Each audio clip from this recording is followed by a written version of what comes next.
Bonsoir à tous, merci de suivre NCI, la nouvelle chaîne ivoirienne. Merci de suivre ce nouveau numéro de Sans Réserve, tourné en exclusivité depuis La Haye aux Pays-Bas, avec un invité spécial, Charles Blé Goudé, le président du COJEP, qui a reçu son passeport la semaine dernière, un passeport pas si ordinaire que ça. Charles Blé Goudé, bonsoir. Bonsoir, M. Diarsouba. Merci d'avoir accepté notre invitation. C'est moi qui vous remercie d'être venu de la Côte d'Ivoire jusqu'ici. Exactement. Merci pour l'honneur. Merci de nous recevoir. Alors, 7 jours après avoir reçu son passeport, comment on se sent? Bien, content, enfin, de recevoir son passeport. Voilà, je l'ai demandé, il a tardé. Le plus important, on ne va pas refaire la vie, c'est qu'il est là. Et je suis content de l'avoir reçu. Vous avez déjà la tête à Abidjan? J'ai toujours eu la tête à Abidjan. Je suis ivoirien. Je suis venu ici dans des circonstances particulières que tout le monde connaît, sur lesquelles je ne voulais pas revenir ici. J'ai toujours voulu retourner chez moi. Et ce passeport est un pas vers Abidjan. C'est quoi le deal que vous avez fait pour avoir ce passeport? On entend beaucoup de choses se dire. Est-ce qu'on est obligé de faire un deal pour avoir un passeport? J'ai fait ma demande de passeport au mois de mars 2021, juste avant notre acquittement total. Et c'est au mois de juillet 2021, c'est-à-dire le 16 juillet 2021, que j'ai été enrôlé pour finalement recevoir mon passeport le 30 mai dernier. Je n'ai pas fait de deal, j'attendais, j'ai souvent dénoncé comme je pouvais, et puis finalement le passeport est là, il n'y a eu aucun deal. Vous avez tout de même entendu ces griefs, des gens qui subodoreraient que vous avez fait un deal avec le régime d'Abidjan, notamment pour avoir ce passeport. Comment vous avez réagi à cela? Non, je n'ai pas réagi. Et tout cela, je le considère comme les conséquences de la crise qui a secoué la Côte d'Ivoire, où tout le monde est devenu analyste politique, où on voit les deals là où il ne faut pas les voir. Je ne suis pas le premier homme politique en exil. Bon, je ne suis pas en exil parce que je suis venu ici pour me soumettre à un procès, mais il y avait d'autres figures, des pros du camp auquel j'appartiens, qui étaient en exil. Je crois que personne d'entre eux n'a quitté ni le Ghana, ni le Libéria, ni la Guinée, ni la Belgique même, pour parler de celui même qui était notre leader, pour rentrer en Côte d'Ivoire sans passeport ou sans avoir pris langue avec le pouvoir d'Abidjan. Personne. On vous reproche aussi justement d'être un peu très proche d'Abidjan en ce moment. Comment vous réagissez à cela? Je n'ai pas à me justifier. Il y a notamment cette photo qui a fait le tour de la toile, des réseaux sociaux, où on vous voit poster avec votre passeport, on peut comprendre la joie évidemment, devant un portrait du chef de l'État. Ça a beaucoup fait le tour et ça a beaucoup été critiqué. Mais M. Diarsouba, ce n'est même pas une question de joie. C'est une question de tradition républicaine. La photo dont on parle, elle n'était pas dans mon salon. Cette photo était à l'ambassade de la Côte d'Ivoire, où il y avait le drapeau et la photo du chef d'État en exercice. Avant cette photo du président Alassane Ouattara, pour la bonne gouverne des uns et des autres, il y a eu la photo de Foubroni dans cette même ambassade. Ensuite, il y a eu celle du président Henri Konan Bédié. Après, il y a eu celle de Feu Guy Robert, celle du président Gbagbo, et aujourd'hui, c'est celle du président Alassane Ouattara. C'est une cérémonie officielle. Qui sait, demain, ça peut être ma photo. Et moi, je souhaite qu'on apprenne tout cela. Quel que soit ce qui nous oppose, respecter la République. J'ai été dans la rue, c'est de la Souba, pour le respect des institutions de la République. C'est de ça qu'il s'agit aujourd'hui. Je veux être constant dans ma vie. Je veux être intègre. Je veux marcher droit. L'intégrité, c'est la cohérence entre vos déclarations publiques et vos actes. Oui, j'ai posé à l'ambassade de la Côte d'Ivoire avec à côté le drapeau de mon pays et derrière moi l'effigie du chef de l'État en exercice de la Côte d'Ivoire. Tout comme d'autres l'ont fait dans beaucoup de ministères. Quand ils sont venus d'exil, ils ont été dit merci, ça et là, on a vu. Mais bon, ce qui concerne Blé Goudé fait beaucoup de bruit. Ça aussi, je ne boude pas du tout mon plaisir que, quel que soit ce que je fais, ça concerne et ça rentre dans les foyers. Mais bon, voilà. Charles Blé Goudé, quand on a quitté la Côte d'Ivoire il y a 11 ans, avec toutes les épreuves qui ont été les vôtres. Aujourd'hui, vous avez votre passeport en main. C'est quoi? Vous avez un plan de vol en tête. Vous rentrez à Abidjan la semaine prochaine, le mois prochain. Vous rentrez quand? Vous parlez là de ma volonté.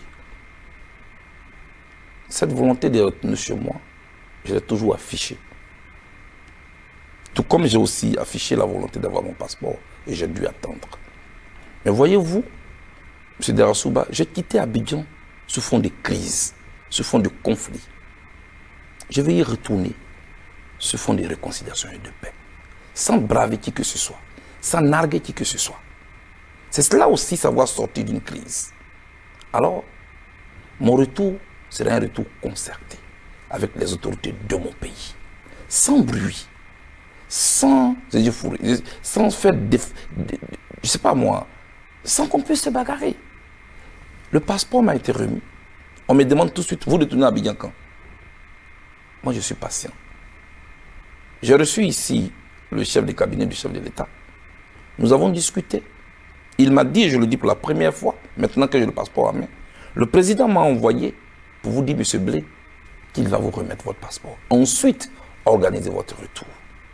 C'est un chef d'État qui envoie son chef de cabinet. C'est une parole d'homme d'État. La première a été suivie d'actes.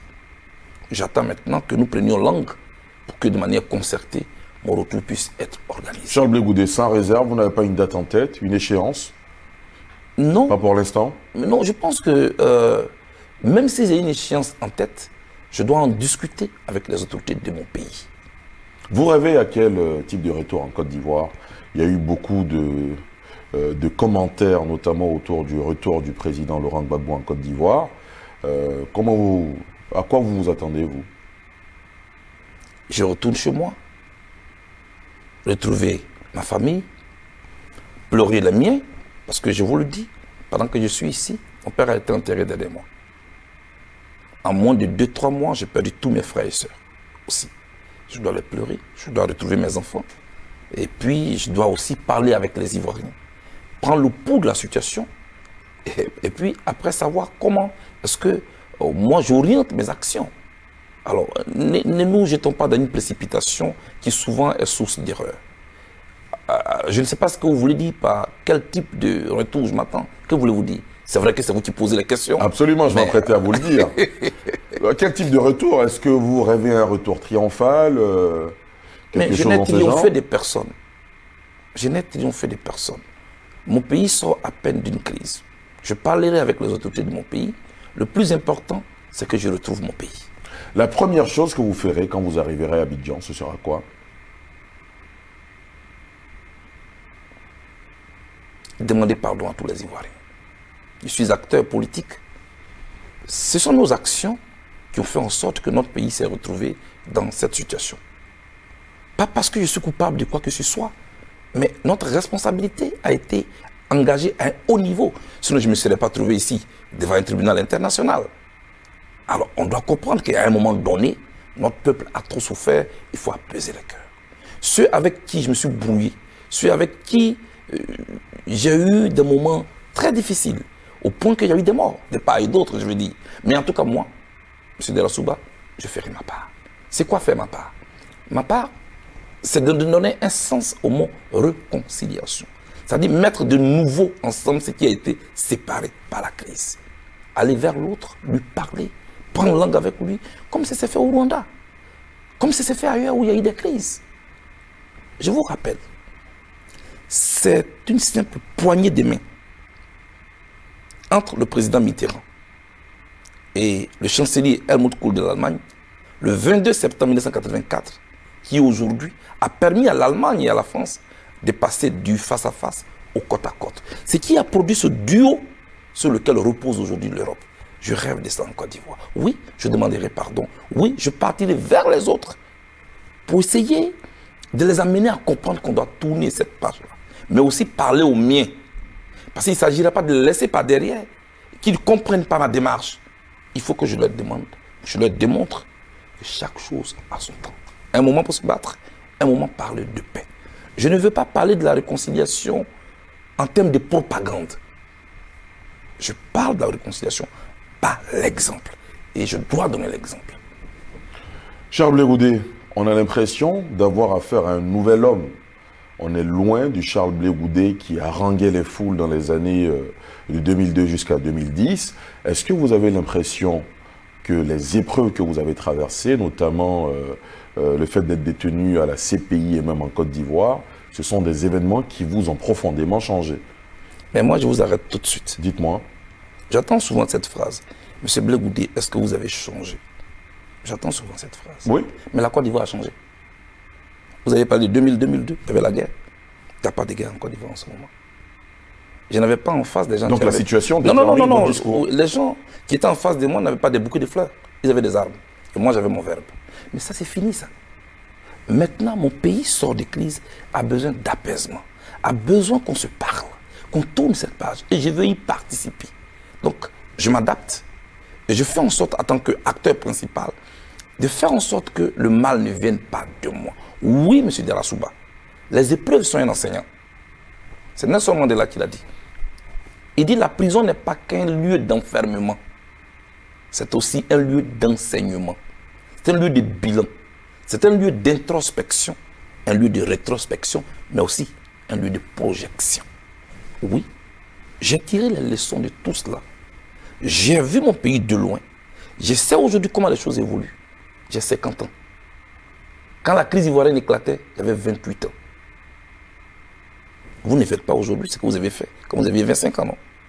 Je ne suis pas différent de vous. Je ne suis pas différent des autres. Je suis un être humain. C'est vrai que je m'appelle Blé Goudé, mais je suis un être humain comme les autres. Au fur et à mesure que nous évoluons, nos responsabilités changent. On parle de la vie de 26 millions de personnes.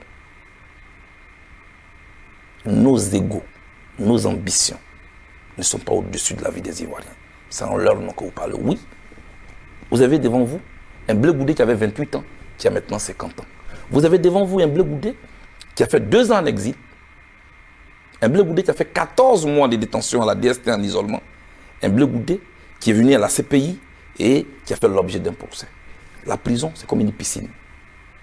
Vous y entrez avec des habits secs, vous en sortez très mouillé. Je suis mouillé de sagesse. Je suis mouillé d'une autre vision, d'une autre approche de ce que mon pays vit comme situation. Charles Blé Goudé, pour traiter les mots, comme un médecin évidemment, on fait le diagnostic. Ensuite, on applique le remède. Vous, avec le recul que vous avez aujourd'hui, vous avez dit la prison a été un lieu d'introspection, de rétrospection et de projection. Quand vous finissez tout ce process, est-ce que vous êtes arrivé à identifier fondamentalement les causes de la crise qui a tant divisé les Ivoiriens?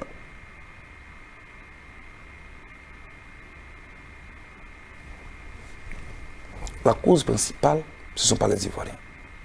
Ils sont dans le marché, ils se parlent. Le marché, pourquoi je prends l'exemple du marché, c'est le lieu où tout le monde se rencontre. Toutes les ethnies se rencontrent au marché. Je n'ai pas encore entendu de coups de fusil au marché. Même pendant la guerre, les gens se débrouillent pour se retrouver au marché. Ils ne s'y bagarrent pas. La Côte d'Ivoire a un problème. C'est sa classe politique. Qui par moment s'entend elle-même, laissant de côté les intérêts, le quotidien de ceux au nom de qui elle dit pouvoir parler. C'est à ce niveau-là que nous devons prendre conscience des conséquences de nos propos, des conséquences de nos actes. Nos ambitions ne sont pas au-dessus de la vie de nos concitoyens. Je pense que dans un premier temps, inutile de faire des tournées pour aller parler aux Ivoiriens. Non. La seule tournée à faire, c'est envers la classe politique elle-même. Quand on a réussi cela, on peut faire un relais vers la population. C'est ce que moi j'ai identifié. Ça peut ne pas être vrai, mais c'est mon diagnostic. Et quand je le dis, je fais partie aussi de cela. Et justement, est-ce que vous avez l'impression que la classe politique ivoirienne, de façon générale, et vous avec, avez été un peu excessif dans le verbe et dans les actes? C'est ce qui nous a poussé à une crise qu'on a connue. Je parlais des ambitions. Je suis content qu'aujourd'hui tout le monde a compris que quelle que soit notre colère, quels que soient nos ressentiments, les armes doivent être mises de côté. Tout peut s'obtenir par la concertation. Tout peut s'obtenir par le dialogue, par le compromis. Je ne vais pas parler de compromission. et par le respect de nos règles. Monsieur Delassouba, c'est à cela qu'il faut travailler. Moi, je pense, de ce que j'observe, de ce que je lis, que beaucoup sont encore restés en 2010. Ils n'ont pas encore mis à jour leur logiciel politique. Il faut les y aider, par pédagogie, sans les choquer. Parce qu'ils ont leur raison. Il y en a qui ont perdu les enfants, leur emploi. Des tuteurs d'hier qui sont des sous-couverts aujourd'hui. Il faut prendre tout cela en compte. En ne mettant pas en avant notre ego. Moi, par exemple, il m'a reproché d'avoir dit merci au chef de l'État quand j'ai reçu mon passeport. Mais j'appelle ça la courtoisie. Cette civilité, cette manière d'être. Même quand vous allez à la banque, où vous avez mis votre propre argent, vous émettez un chèque, on liquéfie votre chèque, on vous donne l'argent, vous dites merci à la caissière. Ça s'appelle la courtoisie. C'est comme ça que papa m'a éduqué. Et c'est comme ça que je veux marcher. Ça n'a rien à voir avec la soumission. Moi, je n'ai aucun diplôme en courbette. Mais je respecte l'autre. L'adversaire politique, il faut le respecter.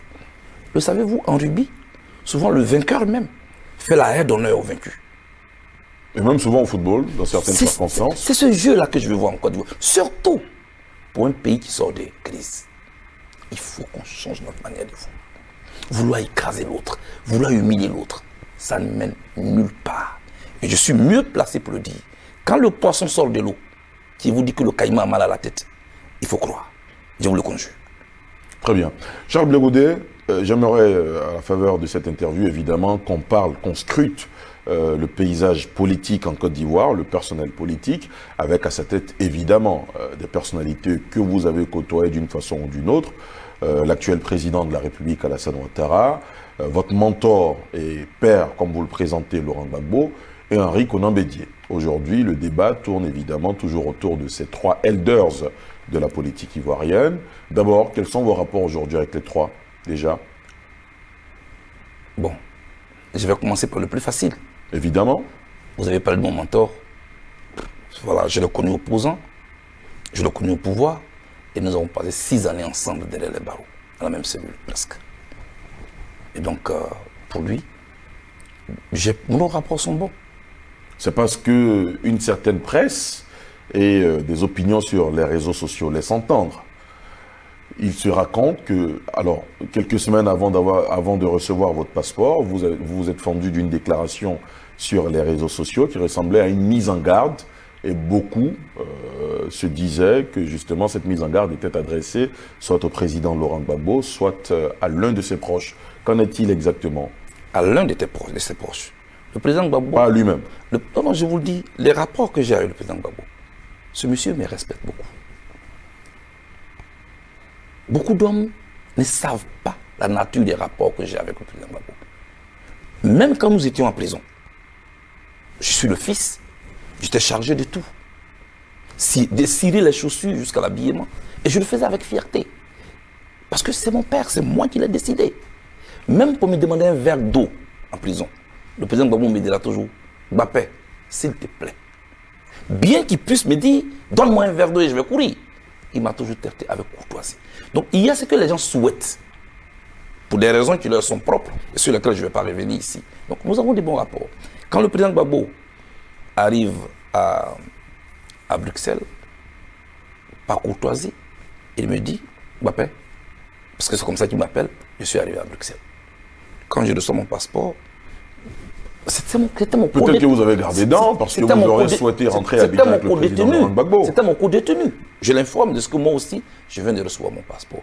Maintenant, ce que les gens croient dehors, je les laisse dans leur bulle. Moi, je ne suis pas au palais de la culture. Il y a des gens qui veulent jouer des spectacles ou organiser des comédies spectacles. Je leur conseille un seul lieu. C'est le palais de la culture. Il y a beaucoup de salles pour faire la comédie. Je peux même les aider à faire la promotion de leur spectacle. Mais on parle de la vie des millions d'Ivoiriens. Ce n'est pas là qu'on joue. J'ai donc de bons rapports avec le président Gbagbo. Pour le reste, c'est la politique. Il a son instrument politique. J'ai le mien. Je ne suis pas membre du PPACI. Mais justement, on vous reproche de ne pas vous inféoder au PPACI. Pourquoi? Et depuis l'époque, vous avez certainement entendu tous les cas du PPACI qui disent Blé Goudé n'a jamais été FPI, n'a jamais été avec Gbagbo à 100%. Vous entendez, ces retours-là vous reviennent. C'est quoi être avec Gbagbo à 100%? Quand un président de la République est au pouvoir, qu'il fait face à une rébellion, qu'un jeune homme met fin à ses études, un étudiant, ce qui est le plus cher à un étudiant, ce sont ses études. Quand je venais en septembre 2002 en Côte d'Ivoire, je ne venais pas à un dîner gala. Le ministre de l'Intérieur venait de mourir. Et c'est dans cette atmosphère que je suis arrivé. Est-ce qu'il y a une manière d'être à 100% avec quelqu'un? En ce moment, je n'étais pas FPI. Pourquoi on n'a pas dit qu'on ne vient pas aux marches du 2 octobre 2002 parce que je n'étais pas FPI? Pourquoi c'est maintenant que tout cela compte? C'est Souba. Soyons sérieux. Deuxièmement, le PPACI, c'est l'instrument du président Gbagbo. Il a créé. Allez-y encore. Mais allez-y encore écouter la première conférence de presse du président Gbagbo. Quand il lançait l'appel, soit aux individus, soit aux groupes constitués, de venir pour qu'ensemble ils créent un parti politique. Vous n'entendrez ni mon nom, ni le nom du COJEP dont je suis le président. Parce que le président Gbagbo sait le système dans lequel je suis ici. Et il connaît, il sait dans quelle griffe je suis. C'est comme ça. Parce qu'il sait de quoi il parle. Les autres, ils sont à la maison, ils sont avec les enfants. Ils ne savent pas ce qu'on appelle un système international. Ils ne savent pas ce que je traverse. Ils ne savent pas ce que je vis. Je suis ici. Pas parce que je suis hollandais. Je suis ici, M. Souba. Je ne suis pas un fonctionnaire international. Je suis bloqué ici au nom d'une cause que nous avons partagée ensemble. Tout le monde est rentré. Je suis ici, je n'ai même pas de passeport. Je viens à peine de l'avoir. Et c'est moi la cible. Pour parler comme les Ivoiriens. Comment vous comprenez ça? Pourquoi c'est vous la cible? Mais je ne sais même pas. Peut-être que les enjeux sont importants et peut-être qu'il s'agit aussi de la succession du président Gbagbo à la tête de la gauche ivoirienne. Ah, vous venez d'Abidjan, donc me donnez la nouvelle, franchement. Moi, je vous pose des questions. Alors, moi, je ne suis pas candidat à un héritage. Du tout. Du tout. J'ai déjà fini de prendre mon héritage. Je l'ai pris dans la douleur avec le président Gbagbo. Je l'ai pris dans la prison avec le président Gbagbo. J'ai partagé cette difficulté avec lui. Je suis un compagnon d'infortune du président Gbagbo. Les compagnons de fortune peuvent continuer leur combat d'héritage. Mais je ne suis pas concerné. Je sais ce que les combats d'héritage ont fait comme mal à mon pays. J'ai tiré les leçons de ce qui est arrivé à la Côte d'Ivoire. Je ne veux pas du tout y participer. Je veux parler avec les Ivoiriens. Je veux les rapprocher davantage. Je veux faire mon mea culpa. Ceux que j'ai choqués, leur demander pardon. Et leur demander aussi, s'ils m'ont choqué, de venir vers moi pour qu'on parle. Et qu'on puisse construire la Côte d'Ivoire dans le respect de nos différences. Maintenant, ceux qui veulent que tout le monde se fonde dans un parti politique, ils ont oublié ce pourquoi nous nous battions, la démocratie. C'est facile d'être dans les meetings, haranguer les foules, parler de démocratie. Sa pratique est là, elle est en train de commencer là. Et déjà, les gens ne l'acceptent pas. Moi, je l'accepte. Par exemple, ceux qui me critiquent, parce que j'ai dit merci, parce que j'ai pris une photo devant l'effigie du président Ouattara. C'est pour ça que je me bats. Accepter de me soumettre à des critiques. Et puis ne pas faire le bûcher de ceux qui ne comprennent pas les choses comme moi je le comprends. C'est ça la beauté de la démocratie. Voilà. On a parlé de Laurent Gbagbo. Le président Bédié, je pense que, je voulais lui dire ici mes condoléances, parce que j'ai appris qu'il a perdu son aîné. J'ai vu toute la République et toute la Côte d'Ivoire autour de lui. C'est ça, l'Afrique et ses valeurs. Je lui présente vraiment mes condoléances. Et quand je suis sorti de prison, il m'a dépêché une délégation de haut niveau, dirigée par le ministre Dikaoué. Et puis le directeur de cabinet, Jean-Luc Buyon, est venu ici. Tout le PDCI était là. Donc, ces rapports-là, je dois l'avouer, le président Bédié n'est pas mon ami, c'est un PP. Mais je le respecte et nous avons ces rapports-là comme ça. Et quant au président Ouattara, je ne le connais pas en tant que tel. Mais vous avez bien vu, c'est lui qui m'a envoyé son directeur de cabinet, son chef de cabinet. Après son chef de cabinet, le savez-vous, c'est son directeur de cabinet qui est venu avec mon passeport jusqu'à Paris. Moi, j'appelle ça le respect de l'adversaire. Parce qu'il peut l'ignorer. Il peut l'ignorer. Mais il a fait cette démarche d'élégance. Et moi, je lui ramène ce respect aussi. C'est un adversaire politique. Envers qui vous avez été très dur, hein? Ah oui, selon le contexte. Il n'a pas été souple avec moi. La preuve, il a donné le passeport de tout le monde. Il a laissé entrer tout le monde. Il dit, bon, toi, tu as été dur avec moi, c'est le moment que tu paies. Mais c'est ça aussi le jeu politique. Et puis, à un moment donné, on s'est dit, OK, il y a un moment pour se battre. Et il y a un moment. Et certainement que cet esprit l'a habité. et d'envoyer son chef de cabinet vers moi. Et je voulais vraiment saluer cela. Cette démarche élégante, moi je la salue. Mais ça ne fait pas de moi un membre du RHDP comme on veut le faire croire. C'est ça qu'on appelle l'élégance politique.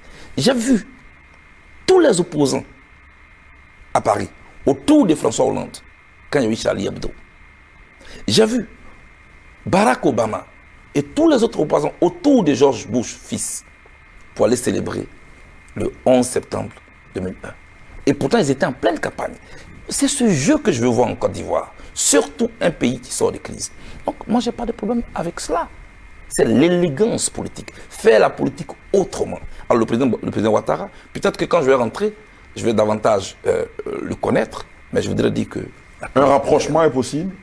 Ça dépend de ce que vous mettez dans rapprochement. Un rapprochement politique, par exemple? Je n'en suis pas encore là. Je vous le répète encore. Pour réclamer l'aile du poulet, il faut être là où on découpe le poulet. Ça fait 11 ans que j'ai quitté la Côte d'Ivoire. C'est vrai qu'en Côte d'Ivoire, les alliances se font et se défont. Je n'aime pas trop cette démarche. Au gré des circonstances électorales. Voilà, je n'aime pas trop cette manière de faire. Pour moi, les gouvernants gouvernent, les opposants s'opposent en critiquant, pour construire. Voilà ma vision de la politique. On n'est pas obligé de gouverner avec celui qui est au pouvoir. On le critique avec respect, de manière constructive. Et puis, on convainc le peuple. Et puis, un jour, voilà, on sollicite le suffrage du peuple. Voilà ma démarche. Je veux être droit. Ces mots-là, pas parce que je ne respecte pas l'autre, mais on peut se rapprocher pour parler de la Côte d'Ivoire. On peut se rapprocher pour rapprocher les Ivoiriens davantage. C'est de ça qu'il s'agit. Voyez-vous, quand je rentre en Côte d'Ivoire, on parlera de tout cela. Posez-moi exactement la même question quand je rentre en Côte d'Ivoire. Pour le moment où je suis assis devant vous, je veux rentrer en Côte d'Ivoire. Je veux rentrer dans un climat serein. Je veux rentrer sans bruit. Je veux rentrer pour parler aux autres. Et quand vous rentrez, vous demanderez à aller voir le chef de l'État, par exemple? Ah oui, oui. Ah oui, oui. Mais, monsieur Delassouba, quand on dit souvent aller voir le chef de l'État, ça suscite beaucoup de commentaires. Ah oui, on lui a donné de l'argent. Je ne suis pas un homme à acheter. Si j'avais fait un deal, je n'aurais jamais été arrêté au Ghana. Si j'avais fait un deal, on ne m'aurait jamais pris de la Côte d'Ivoire pour m'envoyer ici. Parce qu'à l'époque, on vous a proposé des deals ou pas? Ma prison se serait arrêtée à la DST.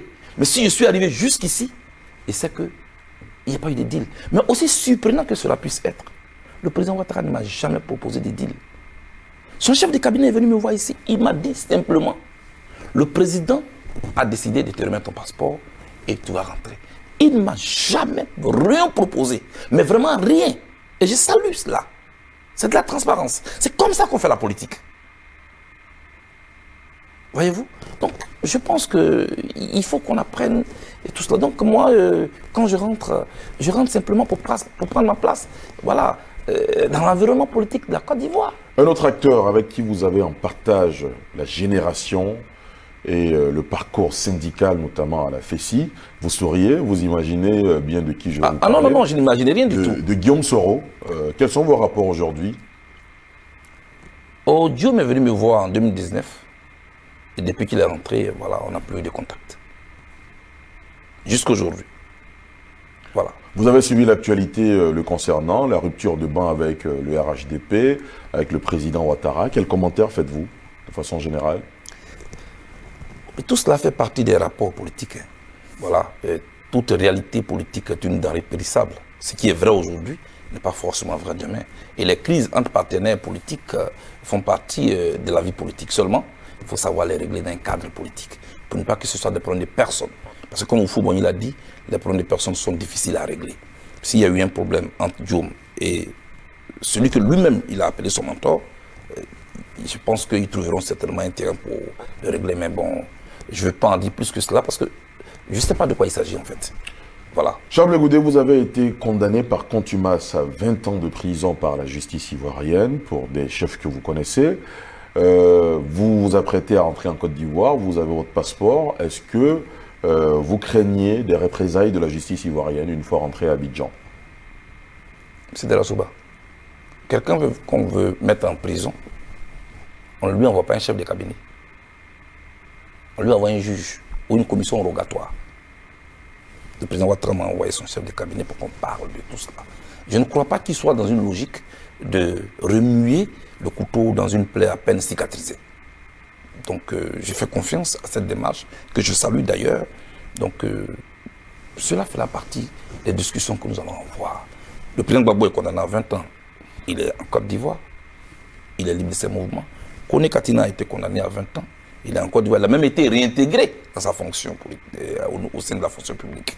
Et d'autres personnes ont été... Akossi Benjo a été condamné à 20 ans.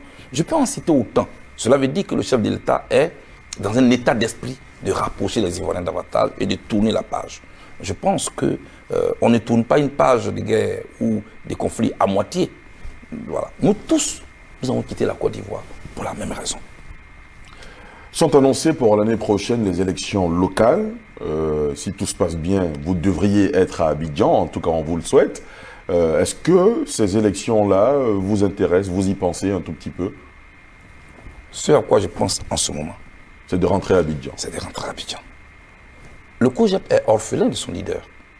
Tous les autres partis politiques sont avec le leader. Quoique le parti s'organise à Abidjan, en Côte d'Ivoire. Ah oui, mais vous avez très bien vu que la force, le souffle que le PPACI a pris dans sa création, c'est quand le leader est arrivé.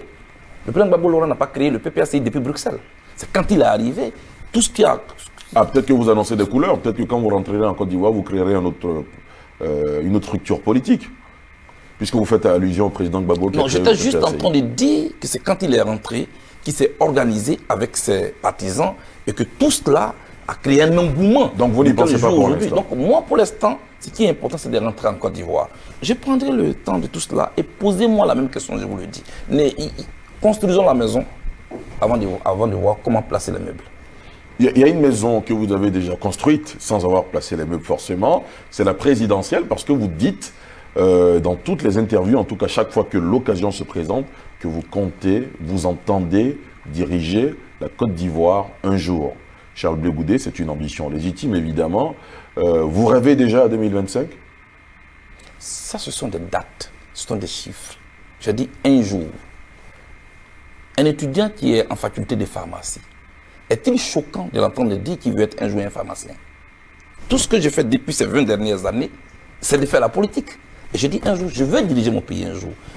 Alors, quelqu'un qui sort d'une école de football, vous dit un jour, je vais être comme Didier Drogba par exemple, je vais jouer au football. C'est pas choquant, non?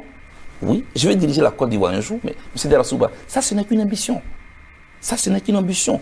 Et tout cela tient compte d'un contexte qui évolue permanemment.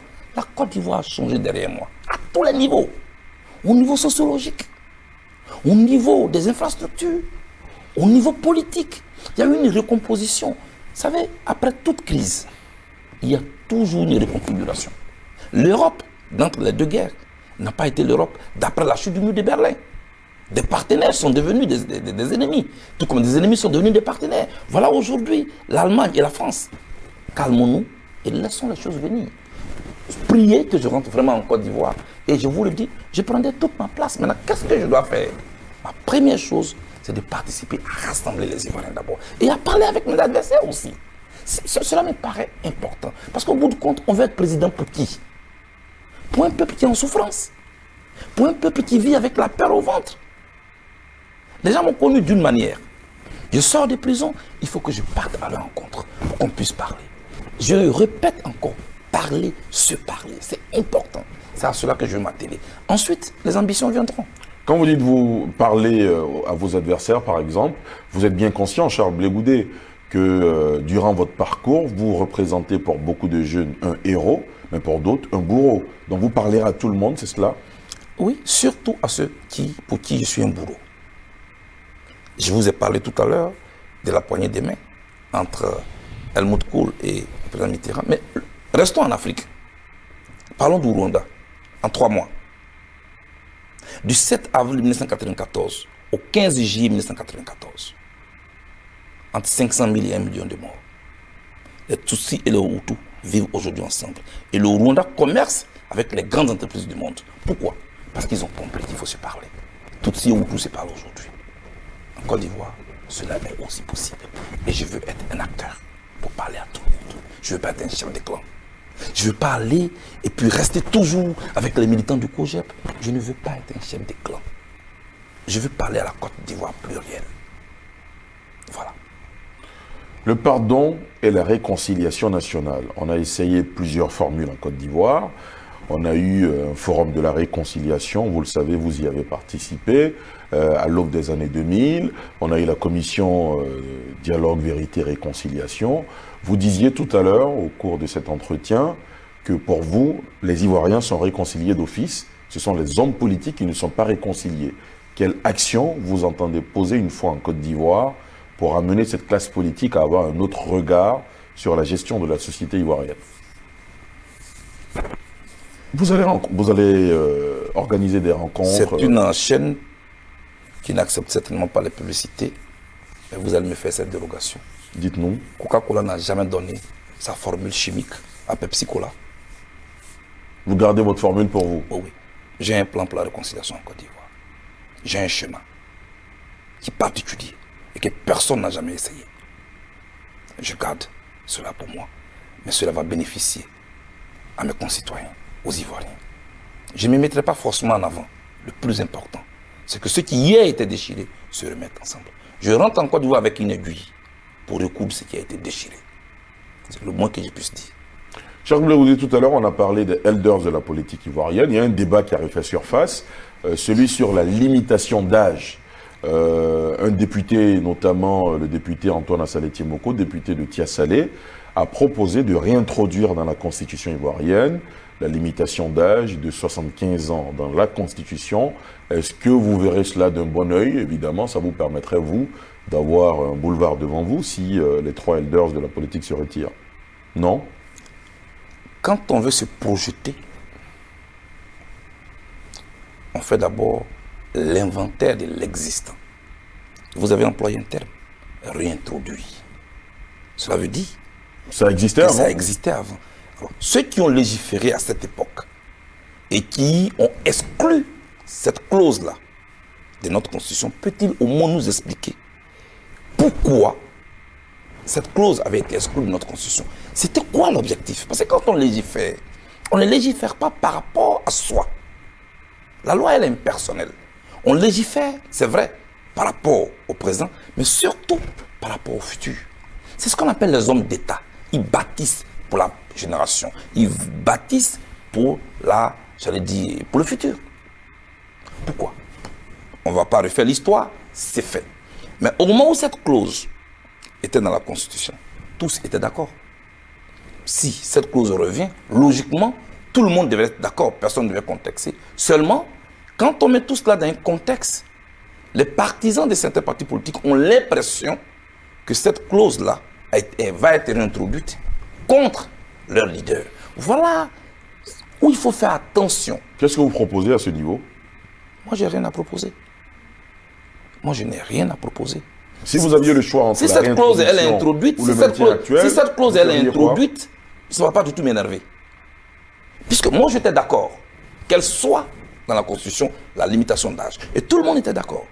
Il n'y a aucun leader qui était contre cette limitation d'âge. D'accord? Si elle revient, je pense que nous tous devrions être d'accord. Le seul problème, c'est la démarche n'est pas politique. La démarche n'est pas élégante. Et elle peut être source de conflits. C'est tout ce que je dis. Mais si elle revient, moi je pense qu'elle revient là où elle était. Donc moi je n'ai pas de problème avec cela. Vous savez, vous parlez souvent des générations. Tout à l'heure vous avez parlé des générations. Et on doit savoir prendre du recul. C'est-à-dire? Je vous prends l'exemple des États-Unis. Rosa Parks, vous la connaissez? Oui, bien sûr. Rosa Parks s'est assise pour que Martin Luther King marche. Martin Luther King a marché pour que Barack Obama court. Barack Obama a couru pour que les jeunes Américains, noirs ou blancs, prennent leur envol pour positionner l'Amérique. C'est ça le combat. Savoir partir, savoir prendre du recul. Pourquoi? En mettant au centre l'intérêt de la nation. Là aujourd'hui, c'est un message subliminal à l'endroit de trois doyens de la politique ivoirienne. Là aujourd'hui, on va encore nous mettre dans un combat de... La Côte d'Ivoire n'a pas besoin de ça. Vous aimeriez qu'il se retire? Dites-nous. Ce n'est pas à moi de décider de l'agenda politique d'un leader politique. Moi, j'ai ma position de principe. Je vous le répète. On était tous d'accord sur la limitation d'âge. Ceux qui ont exclu, qui ont retiré cette clause, doivent des explications à la nation. Au moins. La constitution, ce n'est pas la chemise. On ne change pas une constitution comme on change sa cravate tous les matins. C'était quoi l'objectif? Parce que quand on change une constitution, il y a un objectif. Bon, voilà aujourd'hui ce que ça crée. Moi, Charles Blé Goudé, je suis pour la limitation d'âge, comme je l'ai toujours été. Vous savez, j'ai un problème avec les vérités et les positions à géométrie variable. Aujourd'hui, on est d'accord. Demain, on n'est pas d'accord. Il faut une classe politique qui réussisse à donner de la probité. Parce que c'est nous qui sommes au devant de la scène. Et c'est nous qui donnons l'exemple. L'intégrité, c'est la cohérence entre ce qu'on dit et ce qu'on fait. Voilà ce que je dis. Je ne veux pas demain que des partisans de tel ou tel leader viennent s'abattre sur moi. Blé Goudé demande au leader du parti. Ce n'est pas à moi de demander à qui que ce soit du parti. On ne va pas vers ce qui vient vers vous. Vous comprenez? On dit le masque là, il vient danser dans ta maison. Et tu sors, tu vas sur la route, tu cherches quoi? Tout cela sera naturel. Il y a où il faut boigner. Et il y a eu d'autres leaders. Notre temps, en tout cas, est en train d'arriver. Moi, j'ai 50 ans. Et je ne suis pas à un niveau maintenant où on va me dicter n'importe quoi. Tout comme je ne veux pas dicter aussi une ligne aux autres. Mais dans tous les cas, la Côte d'Ivoire, elle a évolué. Regardez, vous parlez souvent de 2000. Les enfants qui sont nés en 2000, ils ont aujourd'hui 22 ans. 22 ans. Et on peut décliner. Cela veut dire que les mentalités évoluent. Tout change. Il faut savoir se retirer. Quand vous choisissez comment partir, vous maîtrisez votre agenda. Quand le départ s'impose à vous, vous perdez toute crédibilité et vous êtes comme dans un glissement de terre. C'est cela qu'il faut éviter. Pour que toujours on ait ce mythe de nos leaders. Parce que ce sont nos aînés. Il faut les respecter. Mais je ne suis pas du camp de ceux qui veulent les faire partir avec brutalité, en les vilipendant sur les réseaux sociaux ou partout. Mon éducation n'est pas celle-là. Laissons les choses se faire. Mais le jour où moi je déciderai d'être candidat en Côte d'Ivoire, croyez-moi, je n'hésiterai pas un seul instant. Charles Blé Goudé, quand on veut être président de la République de son pays, c'est bien parce qu'on a quelque chose à apporter. Les jeunes Ivoiriens, vous avez dit les choses ont évolué, les jeunes de 2000 ont 22 ans aujourd'hui, beaucoup de choses sont passées derrière vous. Quelle est la valeur ajoutée que vous souhaitez vous apporter en tant que président de la Côte d'Ivoire s'il advenait que vous occupiez ce poste un jour? M. Delassouba, vous me posez exactement la même question quand je serai en Côte d'Ivoire. Je prends rendez-vous avec vous. Quand je serai en Côte d'Ivoire, vous me posez exactement la même question. Mais c'est à l'étranger, c'est loin de la Côte d'Ivoire que vous avez exprimé cette ambition. Elle est toujours là, mais chaque débat a son moment. Et sa tribune. Là, nous parlons de retour. Mais déjà, ce que je peux vous dire, moi, je veux dire aux Ivoiriens, le monde de l'à peu près n'existe pas aujourd'hui. Aujourd'hui, on prend les meilleurs. Nous sommes dans un monde de compétition où on ne paye plus le monde aux pauvres. L'assistanat est derrière nous. Il faut que d'abord, nous ayons cet esprit de gagneur. De manière collective, hein. Quel que soit son bord politique. Chacun doit se considérer comme un ambassadeur de son pays, de son continent. Dans ce monde de compétition où il n'y a plus de pitié. D'abord, si cette fondation-là est établie, tout le reste est possible. Quitter l'Afrique, quitter l'Europe, quitter l'Afrique, quitter la Côte d'Ivoire, à la nage, pour aller vers ce qu'on considère comme l'Eldorado, ce n'est pas toujours vrai.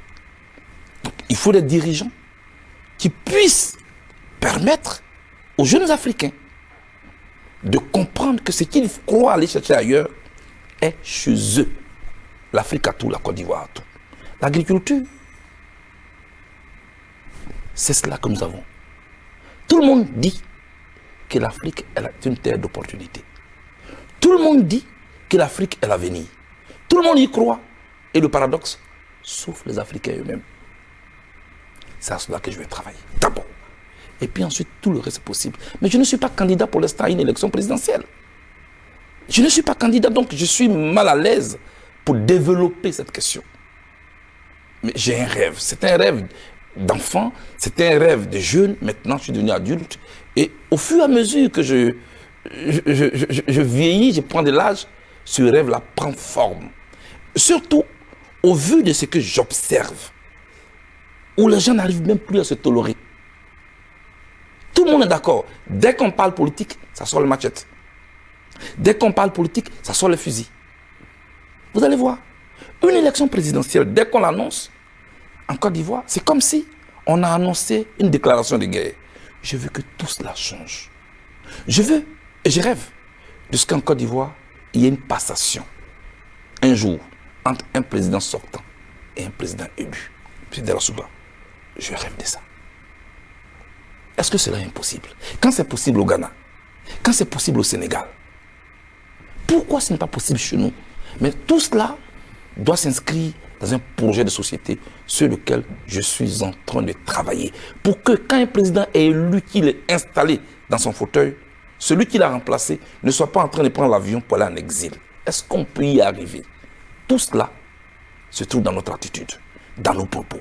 Et quand je rentre en Côte d'Ivoire, c'est avec cette aiguille-là, pour recoudre ce qui a été déchiré à ma manière, que je rentrerai. Tout le reste, on va en parler. Ne soyez pas pressés. Je vous le répète, posez-moi exactement la même question. C'est pourquoi j'ai été content que le président Gbagbo est allé voir le président Ouattara à la présidence de la République. Il a prononcé 2 phrases, 2 mots-clés. Les gens n'ont pas entendu. Il a dit, je suis venu voir mon frère. Je pèse des mots. Le président Ouattara ne l'a pas rejeté. Il a dit, oui, le président Laurent Gbagbo est aussi mon frère. Ah, M. Delassouba, le président Gbagbo est mon père. Il dit que le président Ouattara est son frère. Mais le frère de mon père, c'est mon oncle. Si le président Ouattara est le frère du président Laurent Gbagbo, c'est que le président Ouattara est mon oncle. Moi, je n'étais pas candidat en 2011. Hein. Celui que je soutenais, c'était le président Laurent Gbagbo.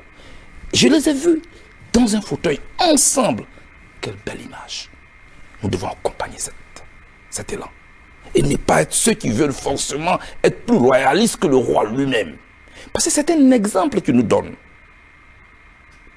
C'est ça que je vous donne comme exemple. Et c'est à ça que je vais travailler.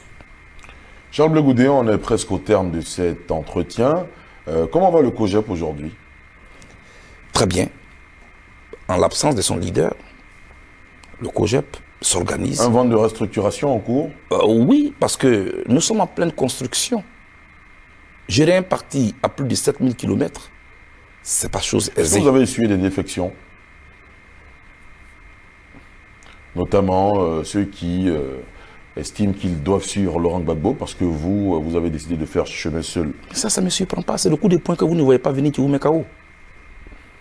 Tout ça, j'étais préparé à ça. C'est le président Gbagbo qui est rentré en Côte d'Ivoire. Ceux qui ont estimé que le projet du PPACI leur sied, ils sont partis. Je n'ai pas besoin de faire leur bûcher pour ça. Ce sont des gens avec qui j'ai travaillé pendant un moment. Ce sont des gens qui m'ont soutenu aussi pendant un moment. Je les respecte. Eux, je respecte leur position seulement. Il faut que ça reste dans le cadre politique pour ne pas que ça puisse dépendre de nos relations en tant qu'être humain. Et moi, je travaille à ça. Moi, je suis un démocrate dans l'âme. Voilà. D'autres ont même dit, oui, Gbagbo vous a abandonné. J'ai appris ça aussi, c'est parce que vous l'avez appris. C'est cela. Mais moi, je ne suis pas un mercenaire. C'est le mercenaire politique qui estime qu'on ne lui a pas payé sa rente. Charles Blé Goudéon, vous n'allez pas nous dire sans réserve que lorsque le président Laurent Gbagbo prend son avion de Bruxelles, il rentre à Abidjan, vous n'avez pas eu un pincement? Peut-être un pincement parce que quelqu'un à qui j'étais habitué pendant 6 ans est parti. Vous et que je aurez sens aimé le vide. rentrer avec lui le même jour. Oui, On est bien d'accord. Oui, mais vous voyez, entre le C'est souhait... peut-être ça qui fait réagir les gens. Oui, mais entre le souhaitable et le possible, il y a un hiatus. Et on doit s'habituer à ça. Êtes-vous en train de dire que c'était impossible? Celui qui donne l'autorisation d'entrer en Côte d'Ivoire, en tout cas dans ce contexte-ci de crise, a certainement estimé avoir des raisons qui lui permettaient de décider que le président Gbagbo et moi, nous ne puissions pas rentrer ensemble. Le président Gbagbo n'a pas décidé de ne pas rentrer avec moi. Charles Blé Goudéon, je vais vous dire ce que beaucoup d'Ivoiriens pensent. Allez-y. Ils pensent que vous êtes dans cette posture parce que vous ne voulez pas vous brouiller avec le président Laurent Gbagbo, parce que vous tenez justement a bénéficié de ce transfert de sympathie envers tous ceux qui l'aiment et sont militants dans son je vais être clair avec vous. Mais je vais être clair avec vous. Dites-nous. Tout de suite. D'abord, je suis dans cette posture parce que mon père m'a éduqué. Le président Laurent Gbagbo, il m'a pris en amitié. Pour certains, ce n'est que leur leader. Moi, en plus de cela, il m'a pris en amitié. Il parle de tout et de rien avec moi. Nous avons vécu des situations très douloureuses, ensemble. Parmi les milliers de collaborateurs qu'il avait, le sort a voulu que je sois là. Je respecte la douleur que nous avons vécue ensemble. Donc je n'ai pas à m'exhiber sur les réseaux pour exprimer quoi que ce soit. Et puis surtout que le canal de communication n'est pas du tout rompu. La politique, c'est autre chose. Je ne suis pas membre de son parti, c'est un fait. Je suis président d'un parti politique. N'est-ce pas? Deuxièmement, je ne me gênerai pas du tout. Mais alors là, pas du tout. Pour utiliser le nom du président Laurent Gbagbo pour que l'estime là, j'en bénéficie. Parce que j'y ai droit. Hormis ces affaires biologiques qu'on connaît tous, la personne qui est légitime pour bénéficier du nom de Laurent Gbagbo, c'est moi. Parce qu'il n'y a pas quelqu'un pour être dans la douleur du président Laurent Gbagbo et d'autres pour en bénéficier quand il est libre. Oui, je bénéficierai du nom du président Laurent Gbagbo. Je l'utiliserai quand je veux et comme je veux. Ce tribunal-là, je suis prêt à y participer. Comment vous avez vécu sa séparation d'avec Simone Gbagbo? On a beaucoup raconté que vous avez pris fait et cause pour Simone. D'abord, vous savez, l'amour, ce n'est pas un référendum où on a besoin de supporters ci ou de supporters là.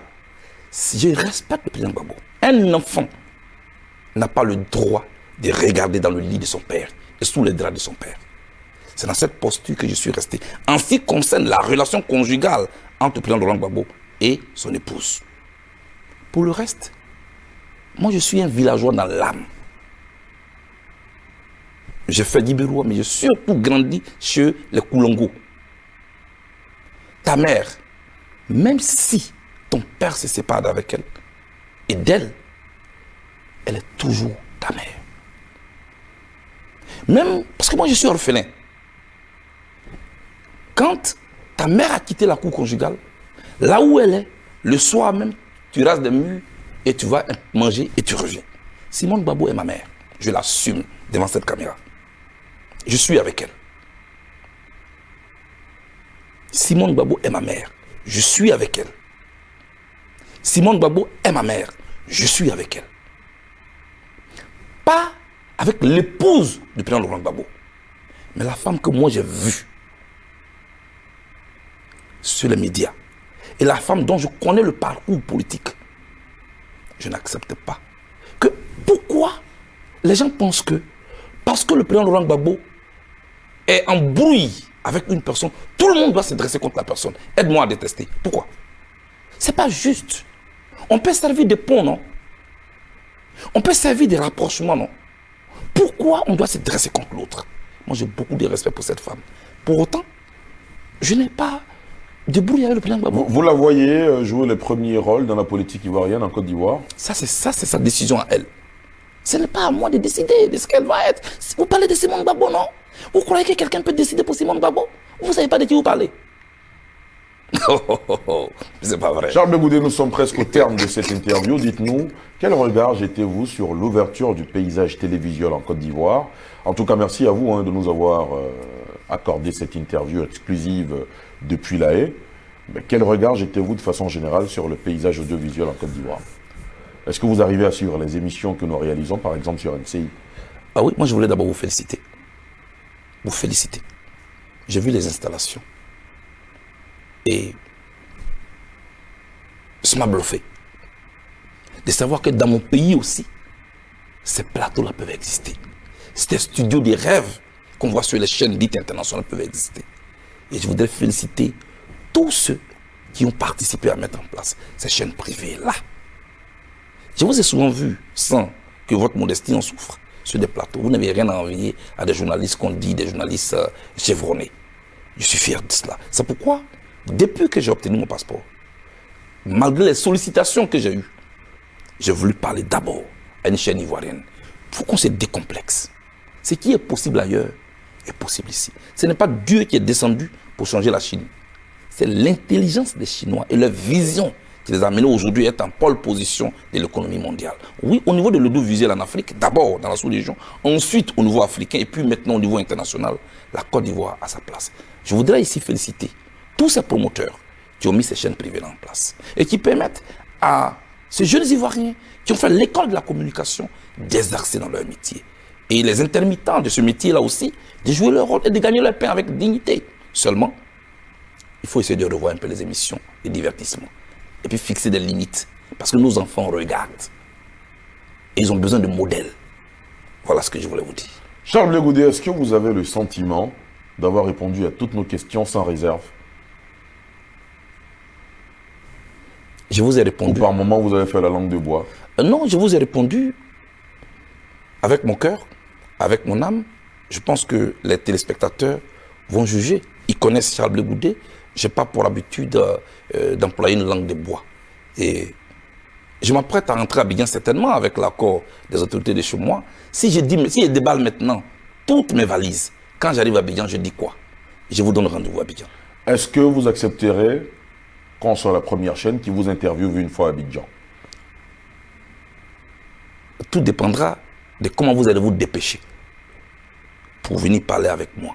Mais je n'aurai aucune difficulté à ce que vous veniez parler avec moi. Mais est-ce que vous accepterez de monter dans l'avion qui va partir avec moi de La Haye jusqu'à Abidjan? C'est à voir, Charles Blé Goudé. Donc c'est à voir aussi. Si jamais je dois être la première chaîne, venez courir après l'information, cherchez l'information. C'est bien noté. En tout cas, merci d'avoir accepté notre invitation. Oui. Et merci pour cette interview. C'est la fin de ce numéro de Sans Réserve, réalisé en exclusivité depuis La Haye aux Pays-Bas, avec comme invité Charles Blé Goudé. Merci de nous avoir suivis. Je vous souhaite de passer une excellente soirée sur NCI, la nouvelle chaîne ivoirienne.